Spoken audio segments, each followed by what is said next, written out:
Today I'm going to be showing you how I colour titanium using fire.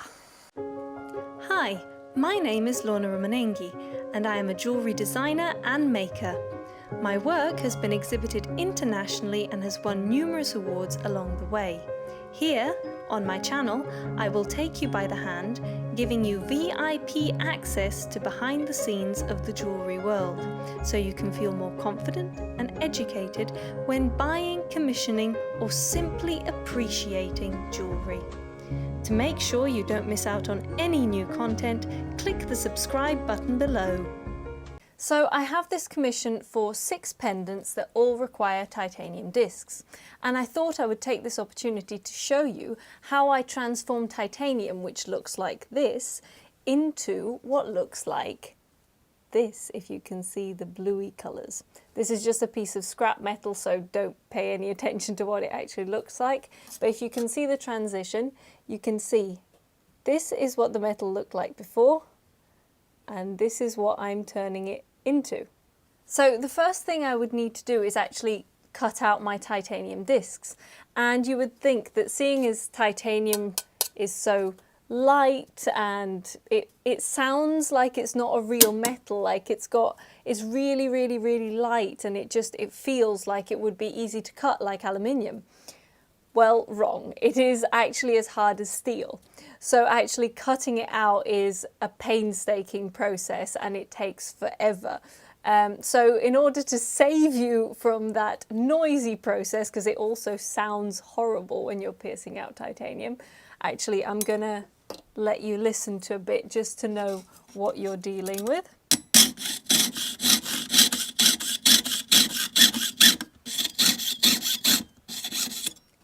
See what I mean? It doesn't sound too great.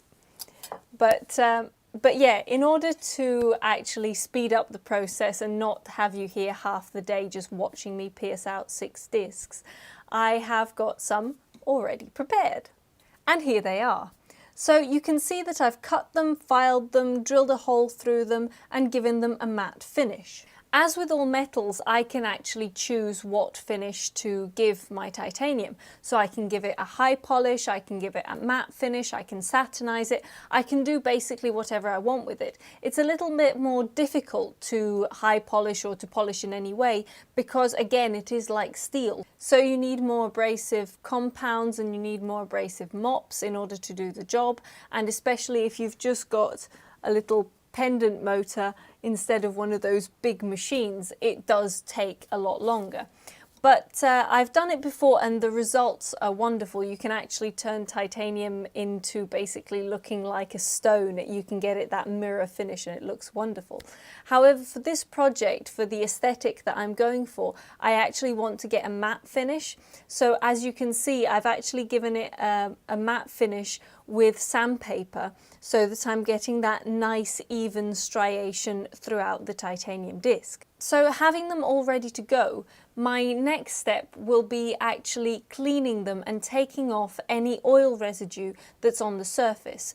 And this just comes from being in contact with it with your hands. You don't realize that by just touching metals, you are actually releasing your own oils from your fingers onto the metal itself.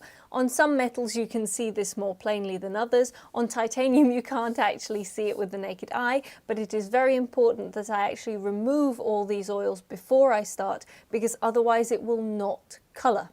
So the oils on my hands would act as an actual resist for the colouring process, which sometimes can be quite interesting, and you can actually use this to your advantage. If you actually want to, say, draw on the titanium, you can actually use certain oils, not just your fingerprints, but you can use certain oils to draw out on the titanium before you start, and then it kind of gives you a resist impression.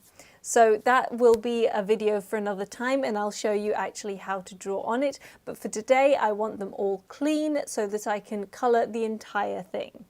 I found that the best cleaning solution to remove oils is washing it with dish soap using a gentle toothbrush. I then need to make sure I rinse it thoroughly to not have any soap residue on it, and then placing it on a tissue to dry, making sure not to touch it with my fingers, as this would defeat the purpose of having cleaned them in the first place and I'd be back where I started. So I try and gently pick it up by its sides.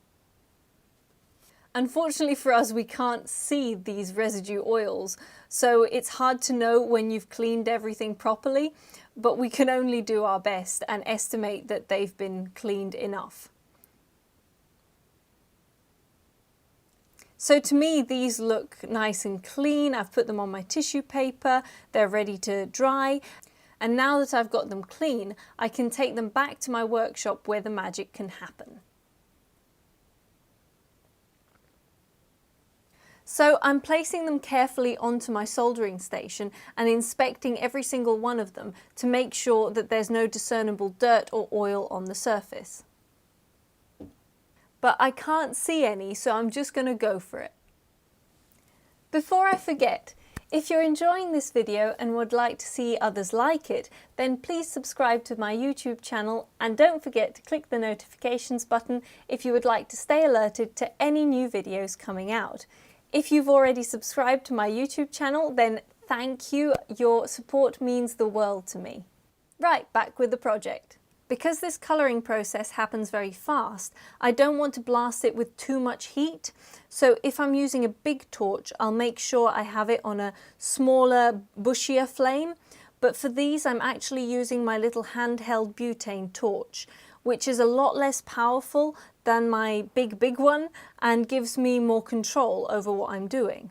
So titanium goes through a few colour changes. First it goes orange, then purple, then blue, and for the tiniest of seconds it goes green, then white, and then back to its original grey. I personally love to use my flame in a painterly way in order to get blue and purpley gradients throughout the titanium and just make each one really look unique. There we go. Now I've got them to the colour that I want, I can place them on a steel block to cool them down, which happens almost instantly, and then voila, all done. As you can see, I have a couple of tiny imperfections where a tiny bit of dirt or soap didn't completely wash off, but I quite like the occasional imperfection that makes them all unique and gives them a bit of character, I think. All in all, I think it's a very successful batch. What do you think? Now that I've got them coloured, I can rivet them to the pendants.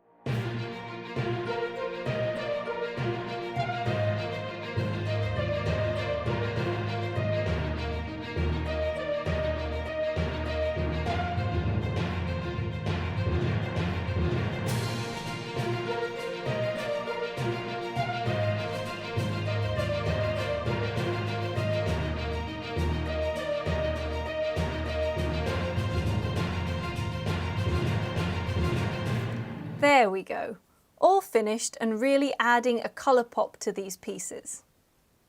I don't know about you, but I'm really happy with them and I really hope my client is too.